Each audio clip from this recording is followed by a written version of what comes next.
Well, welcome everyone here to another season preview. Justin Bird is joined today by head men's wrestling coach Caleb Flores as we get set for the beginning of the new Vanguard line men's wrestling season. Caleb, how are you doing today? I'm doing great. Excited to be here. Excited to talk about our team and our upcoming season. I know. Now, we obviously are filming this before your first scrimmage of the year, which will be Saturday, and after that, it's not too long before we get the season going. So let's talk a little bit about how we have gotten to this point. How was your summer? And then let's talk a little bit about the recruiting process and who's coming in and such. Most definitely. Well, we have a good amount of guys returning. We lost 3 national qualifiers due to graduation. Good reasons, right? Due to graduation. But we have 4 returning national qualifiers on our lineup, and the guys that are 18 to 20 returners that we had from last year, they all put in a good summer. We were training 3 to 4 days a week, and putting in that consistent work, making small strides. And then as far as our new coming recruits, it's been great. We have multiple couple state placers, multiple state qualifiers, a couple of transfers from Division I schools and other NCAA Division III schools. So, I mean, we did a lot of work on this recruiting class to put us in hopefully to put us in a position to be very successful this season. So. Then let's talk for a second, though. 2 of those guys you mentioned are still here. They might not be here all day, every day, but Armand Fayazi and Ricky Vidier are helping you out as volunteer coaches. What are they going to bring to the... They've been, number one, they're awesome. They bring young life to the room, fresh out of the grind, as you would say. But what I like about them most is, now these guys have faces that they can put to stories. We talk about you winning national titles, becoming All-Americans, and you have 2 fresh faces that have been through our program, knows what it takes to be successful, and they're training right next to them.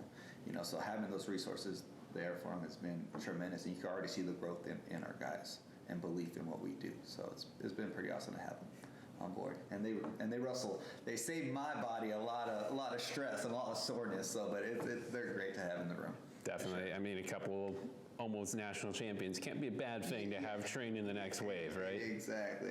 And it's been, I can already see it's been a tremendous help for Gerardo Hernandez, who was national qualifier, lost in the round to place, and Baron Gant, our 84-pounder, who lost the match to place as well. You can just start seeing the growth in them because, as an athlete, you kind of have to be a little selfish, but as a coach, you're really able to pour into them. And so they've been really pouring into those 2 guys. So you can already see the growth in them already. Especially poor Gerardo ended up losing 2 Armand, so that's that was a heartbreaking situation, but those are good problems. When you have 2 really good guys, they sometimes it works out that way, but those are some good problems. I wish I had all those issues in the national final. That's right. Yes. That's the goal, So, but like I said, it's been really good to have them on board. How was the experience last year? We didn't really get to recap that, but how was getting out there to the national championships, getting a couple guys deep, even though it wasn't as deep as perhaps Ricky and Armand would have liked to seen in their final days as wrestlers here? It's good. I mean, it just goes to show you how tough the tournament is. You gotta put together 2 good days, or 2 great days, and sometimes things have to go your way. I mean, there's a lot of, especially at the national tournament, there's a lot of unforeseen injuries, that we won't discuss, because I don't like making excuses for guys, but, we hit adversity and they responded. I mean, I could tell you, Ricky being hurt, you wouldn't even notice, and Baron Gant hurting his back literally 2 days before the national tournament. You wouldn't even notice, right? So it just shows the growth, not only physically but mentally that they made. That they, even though they weren't at their 100%, they mentally they were there 100%. That overcame everything. So it was pretty awesome to see the growth in them as men. So. Well, hopefully that carries on into this year's squad. So let's get into that a little bit. Who's wrestling? You can kind of break it down by returners or newcomers or by weight class, however you kind of want to do this. But introduce us to your Lions team this year. Yeah, well, we'll find out a lot more tomorrow, Saturday at our wrestle-offs. But I'll break it down by weight class. 125s. We have two guys right now that are both new to our new faces to our program.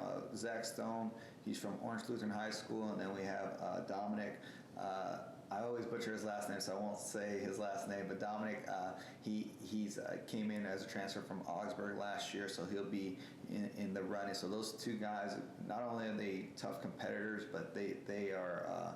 They scrap in the room and they want to help each other get better. So they understand the true concept of iron sharpens iron.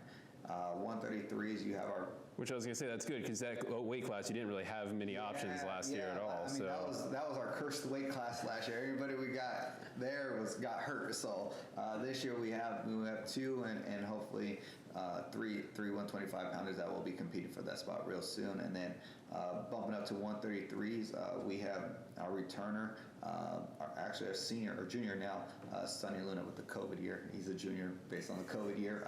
Sonny Luna, I mean, this kid has all the potential in the world. He's pushed national qualifiers. He's beaten national qualifiers.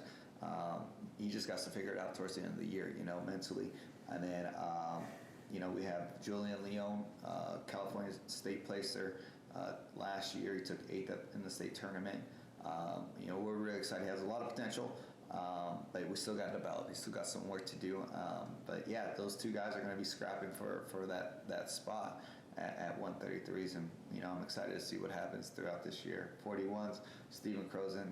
We call him the Crozen one because he's a hammer, and he's just steady, consistent. 149s, we have Gabriel Cortez, who is a national qualifier. So he comes with a wealth of knowledge. He's been to the national tournament before. It's just trying to get him to that next step to get him onto that podium at the end of the year. 57, 65s is a wide open. I call those classes, the weight classes, the Wild Wild West. We have about 3-4 guys at each weight class, and they're fighting for the spot. So 74s, we got Gerardo Hernandez, 3-time national qualifier. 84s, we got Baron Gant. He ran the 12 last year. He's currently ranked 9th in the country right now, and Gerardo is ranked 8th. I forgot to mention that. 97s, it's a toss-up. We got Isaiah Hernandez, stud. He made a lot of growth last year. He's a sophomore, and then we got a freshman, Steven Solis. He was a state qualifier, went 2-2 at state from Brawley High School. And, they're going to have a good scrap on Saturday. I'm excited to see how they compete, but, they both are working on their skills that they need to develop. And I've seen it over in this month that we've been training, so it's been really cool to see. And then our big dogs, our heavyweights, it looks like Mike Reese is going to be our guy. And, man, he's put in a summer that, I'm really excited to see him reach his potential this year. He's been on the cusp. He's had moments. He had glimpses, but with the summer that he's had, I think this is his year. So. Perfect. Looks like a good rundown and a good mix of returners as well as newcomers into that lineup for you. Yeah, it's a nice blend. We have some upperclassmen as well, some young guys. So it's been good to finally develop that depth that we've been needing. So last year you were a little more skeptical about your lineup as a dual team versus a tournament team. So what's kind of that feel this year? Is it going to be more 50-50 or? I like where we're at as a dual team. I think, we like I said, I think 57s and 65s, I'll call those I hope they watch this video, I'll call those weight classes out. They need to develop.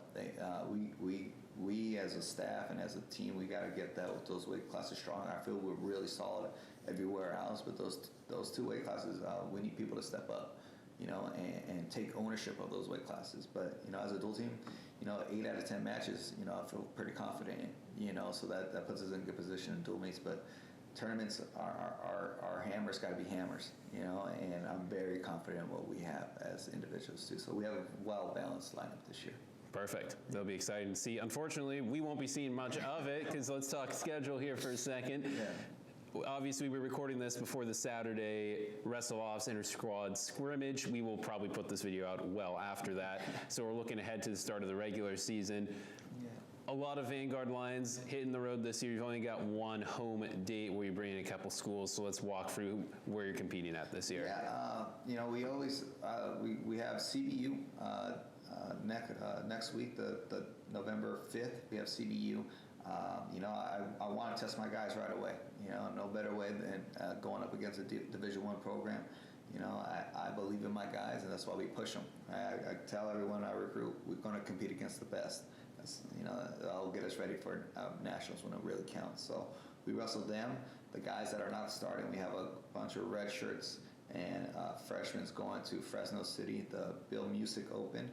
They'll be competing on that Saturday as well. So there will be a lot of Lions, a whole group of Lions will be competing next Saturday. So we're excited to see that, see the results. After that, we travel out to Embry-Riddle. The next week we travel to Embry-Riddle. We'll get 3 dual meets that Friday. And then Saturday it'll be an individual tournament. And then our big competition, November 19th, we fly out to Atlanta, Georgia, ATL.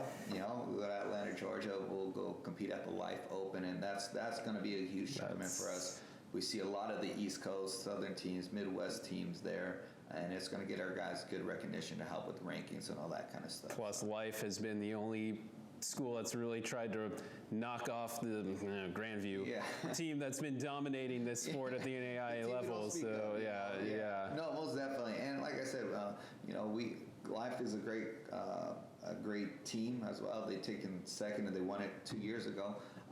But there's also a group of top 10 teams that will be there as well. So like I said, we're really pushing our guys, and with the group of upperclassmen that we have, as well as the younger guys, it's just important to get exposed, you know, to that competition and understand, win, lose, or draw, we belong there, you know, and that's going to put us in position to be successful come February, March, when we need to be, right? And then after that, we have Thanksgiving, give guys a little break, but then right away, got to cut that weight after you put it on, right? We got to work off the mashed potatoes and gravy and all that kind of stuff. And then December 3rd, we have a tri-meet here. Well, so come out. Yeah, come out. That's our home. That's our only home match. It will be against Menlo College, who's, you know, another tough top 10, top 5 program from up north. And then we also will do, after that, we'll do Arizona Christian as well. So that's a good competition. Then we have 2 weeks break, so the guys can focus on their academics and finals. That's crunch time with finals. And then we fly out to Reno, and we'll wrestle December 18th in Reno. And once again, we wrestle, I think there's 10 D1 programs, the team we don't speak of will be there, as well as Live, and as well another Tournament champions last year had a couple of high-powered programs across the country, regardless of level. So exactly, and the whole thing is, you know, I mean, I saw, I think, almost every one of our guys beat Division I guys last year at that tournament. You know, and it just goes into the belief that what we are doing and what we can do here is special. We just need more guys believing in it, you know. So I want to expose them to that level, that they belong. After that, we go to the Menlo Invite and start to kick off the new year. And then the second week of January, we go to Arizona, make our Arizona tour. We'll wrestle Arizona Christian the second Friday, and then the next Saturday we'll wrestle Embry-Riddle and Southern Oregon. And then we take a little break, and then we do the Northern tour. We'll wrestle Menlo again at their place, and hopefully we can repeat the results that we had last year. Yeah, that was fun. That was fun. It's a great environment. You know, there's nothing like wrestling in enemy's territory. And then after we wrestle them that Friday night, we drive up, I think it's north, to San Francisco and wrestle San Francisco State. And then we finish off. 2 weeks later, we finish off with our conference tournament at Embry-Riddle and Nationals 2 weeks later. So yeah, it moves fast. Yeah, blink and it's over. So it's well, I mean, as we're recording now, the fall season's disappeared. We're talking about winter sports. We're up and rolling almost. So it's crazy how fast things move. But you know, just with our conference schedule, I mean, I like to, you know, in the wrestling, Big Ten's the really big conference. Yeah. At the Division I level, so everyone's kind of knows that reference. But that's our conference, the Cascade Conference. Last year we had 6 teams finished in the top 20.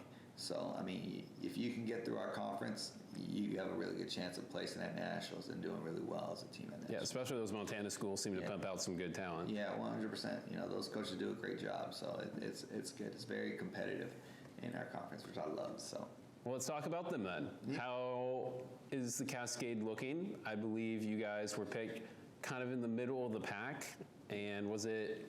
I know Menlo was picked, I believe, second, and was it Montana State Northern first? Or was it? Eastern Oregon was ranked first. Okay. Yeah, Eastern Oregon was ranked first. They have a solid line. They won conference. They had a great tournament at a conference.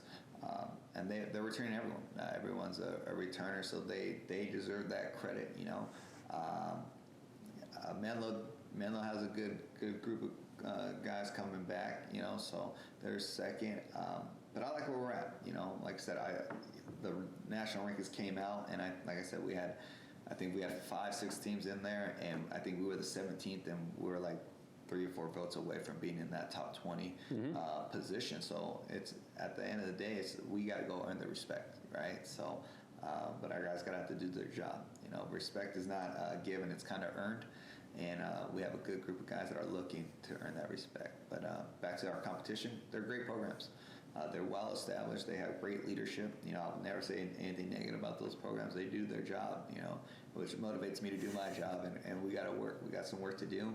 But like I said, I believe in our guys, number one, and I believe in our process, number two. So I'm excited to get out there and show them what we're about. So, ideal world, what at the end of the Cascade Conference would you love to see?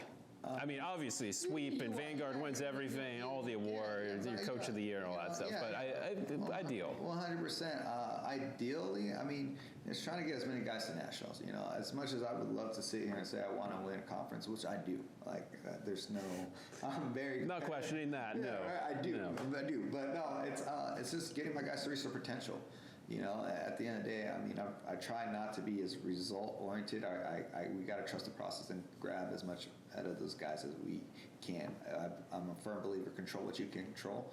So getting our guys there, and making sure they have their best performance. And if our guys do that, man, I'll be happy. I think we're going to be walking with a lot of national qualifiers once the league conference. Now, we're finish off as a team, we finish off, but my thing is conference is a qualifier.